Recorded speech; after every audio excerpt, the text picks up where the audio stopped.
Hello अस्सलाम वालेकुम दोस्तों, तो यार क्या हाल है। आज की इस वीडियो में हम सिंगल एंट्री सिस्टम 2012 प्राइवेट का क्वेश्चन सॉल्व करने जा रहे हैं। तो चलिए स्टार्ट करते हैं।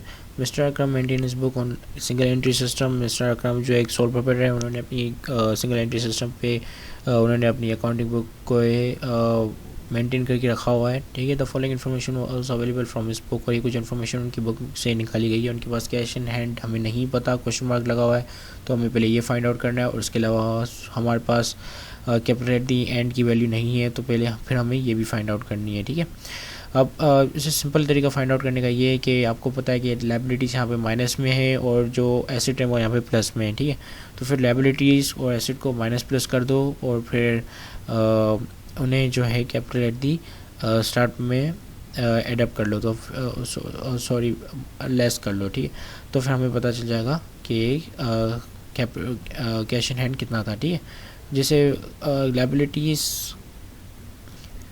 हम लेस कर लेते थे उसमें से एसेट्स में से, तो हमारे पास कैपिटल आ जाता था।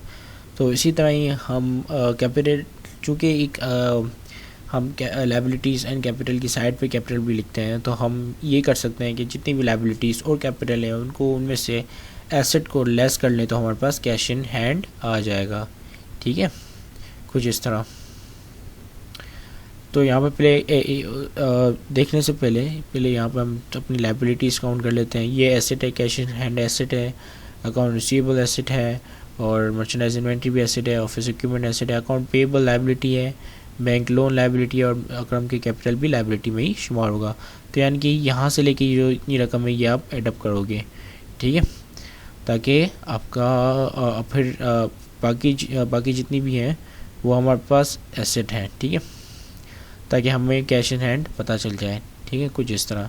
तो यहाँ पर आप देख पा रहे हो कि हमने जितनी भी लायबिलिटीज़ हैं, जैसे अकाउंट पेएबल, बैंक लोन और कैपिटल, इन सबको एडअप किया, तो हमारे पास कितने आ गए, 6,24,000। ठीक है, 6,24,000 this is our total liabilities and capital.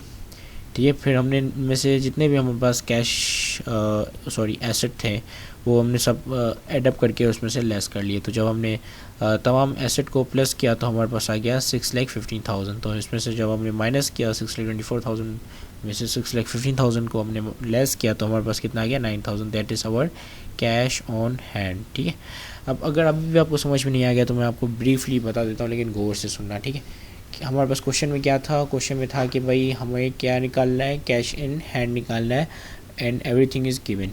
ठीक है, हम जब बैलेंस शीट अगर आपने फर्स्ट ईयर में बनाई होगी तो आपको पता होगा कि हम लायबिलिटीज़ के साथ कैपिटल लिखते हैं। ठीक है, लायबिलिटीज़ के एसेट आता है एक साइड पे, दूसरी साइड पे बैलेंस शीट के क्या आता है, लायबिलिटीज़ प्लस कैपिटल। ठीक है, अब यहाँ तक उम्मीद करता हूँ आपको बात समझ में आ गई होगी।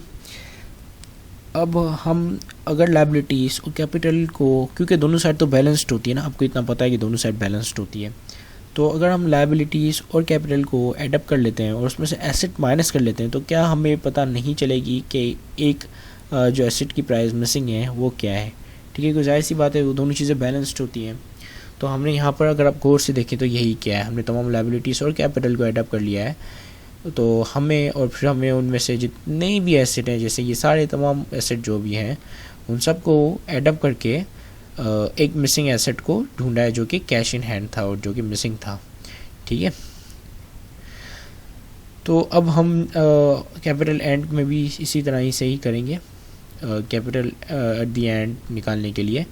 क्योंकि इसमें हम क्या करेंगे, इसमें हम सिंपल जितनी भी लायबिलिटीज़ उनको प्लस करेंगे और जितने भी एसेट है उनको प्लस कर देंगे, फिर एसेट को कर देंगे माइनस लायबिलिटीज़ से, तो हमारे पास total capital at the end आ जाएगा। ठीक है, कुछ इस तरह। यहाँ पे हमने जितने भी एसेट हैं उन सबको प्लस कर दिया, और जितनी भी लायबिलिटीज़, यहाँ पर हमारे पास एक ही लायबिलिटी है जो कि अकाउंट पेएबल है, क्योंकि यहाँ पर बैंक लोन नहीं है। आप देख पा रहे होंगे कि यहाँ पर बैंक लोन हमारे पास नहीं लिखा हुआ, नहीं दिया हुआ। ठीक है, क्वेश्चन मार्क नहीं है। क्वेश्चन मार्क होता तो दैट्स मीन कि हमें फाइंड आउट करना पड़ता, लेकिन क्वेश्चन मार्क नहीं, यहाँ पे एक लाइन लगी हुई है अगर आप गौर से देखें तो हमें कैपिटल दी एंड यहाँ पर मालूम हो गया कि कैपिटल एट द एंड जो है 8 लाख रुपीस है, ठीक है। अकाउंट पेबल हमारे पास 75,000 था, और जब कैपिटल एट द एंड निकालोगे तो याद रखना डेटा एंड वाला ही डलेगा, यानी कि ये वाला December 31, 2011 वाला डेटा डलेगा, ठीक है, क्योंकि एंड का डेटा है, ठीक है। तो ये तो हो गया। अब सिंपल इसी डेटा को हम अपना बैलेंस शीट में पुट कर लेंगे, ठीक है। और यहाँ पर जो बैलेंस शीट में डेटा जाता है वो कैपिटल एट दी एंड का जाता है, ठीक है। यहाँ पर कोई इंक्रीज वगैरह नहीं है, तो एडजस्टमेंट तो बल्कि है, सॉरी है, यहाँ पर एडिशनल इन्फॉर्मेशन गिवन है ऑन December 1, 2011 को कि during the year mister Akram withdrew 33,000 for personal 30,000 PM for personal use के लिए उसने निकाले, एंड 30,000 फॉर बिजनेस यूज़। अब जो पर्सनल यूज़ के निकाले वो तो विड्रॉइंग्स हो गई, ठीक है। अब जो बिजनेस यूज़ के लिए निकाले उसको इग्नोर करेंगे तब तक जब तक हमें पता नहीं चलेगा कि इससे आया एसेट परचेज हुए या इससे कोई एक्सपेंस वगैरह हुआ, क्योंकि अगर एसेट परचेज हुए तो एसेट की एंट्री डालेंगे, अगर एक्सपेंस हुआ तो एक्सपेंस की एंट्री डालेंगे। अभी फ़िलहाल हमने इसको साइड पे कर दिए तो इसको हम इग्नोर कर देंगे, ठीक है। क्योंकि हम हमेशा एक अकाउंटिंग में ये उसूल होता है कि हम इकोनॉमिक इवेंट को देखते हैं, ठीक है। ये कोई इकोनॉमिक इवेंट नहीं है, यहाँ पे ट्रांजैक्शन नहीं हुई है, यहाँ पर उसने खाली पैसे निकाल के साइड पे रख दिए हैं, ठीक है। तो हम इसे इग्नोर कर देंगे, और 30,000 की ड्राइंग्स होंगी जो कि कैपिटल में से लेस होंगी, ठीक है। फिर depreciation expense on the office equipment was estimated 30,000। तो ऑफिस इक्विपमेंट हमारे पास है कुछ 3 लाख की, इफ़ आई एम नॉट, और ये रही this is the office equipment, ये यहाँ पे लाइन जा रही है, हाँ 3 लाख की ऑफिस इक्विपमेंट, ठीक है।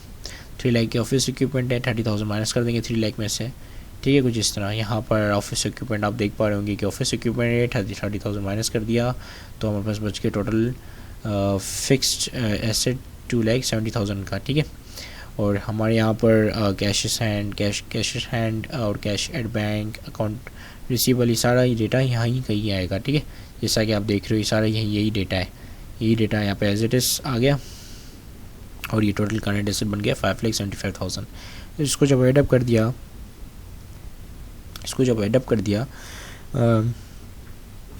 टोटल फिक्स्ड एसेट से, तो हमारे पास टोटल एसेट आ गया 8,45,000, ठीक है। टोटल लाइबिलिटी में हमारे पास अकाउंट एक ही लाइबिलिटी अकाउंट पेबल जो कि 75,000 है, टोटल लाइबिलिटी आ गई। कैपिटल एट दी एंड हमारे पास यहाँ पे जैसा कि आप देख रहे हो कि कैपिटल एट दी एंड हमने यहाँ पर निकाला है जो कि 8 लाख है, तो 8 लाख में से ऐड कर दिया आपने नेट इनकम 3 लाख। अब ये नेट इनकम कहाँ से आई, सो 3 lakh that is net income, ये रही, here it is. Prepare the statement of affairs on December 21st. Net income is 3 like already given in net income, तो हमें इनकम एंड रेवेन्यू समरी बनाने की ज़रूरत या प्रॉफिट एंड लॉस स्टेटमेंट बनाने की ज़रूरत नहीं है, ठीक है। तो हमने इसमें एडअप कर दिया 3 लाख को, ठीक है। तो ये बन गया हमारे पास 8 लाख, ठीक है। अब आप सोच रहे होंगे कि कैपिटल यहाँ पे 5 लाख क्यों है, क्योंकि यहाँ पे कैपिटल एट द एंड तो हमारे पास कुछ 8 लाख आ रहा था।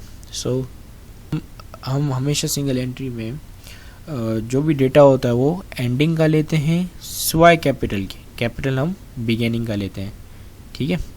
कैपिटल हम जो है वो बिगिनिंग का लेते हैं, और बाकी सारा डेटा जो है वो हम एंडिंग का लेते हैं, ठीक है। अब ऐसा क्यों करते हैं, क्योंकि इसमें फिर ड्राइंग्स वगैरह वो सब निकलती हैं, क्योंकि इसमें ऑलरेडी निकली हुई होती हैं, ठीक है। सो ड्राइंग्स जैसा कि आप देख पा रहे हो कि ड्राइंग्स हमने निकाली, तो ये बन गया हमारे पास 7,70,000, और ये उसको हमने इसमें ऐड किया तो ये हमारा गया 8,45,000, ठीक है। तो इसी के साथ ये क्वेश्चन हमारा सॉल्व होता है। Thank you very much for watching this video and have a great day and अल्लाह हाफिज़।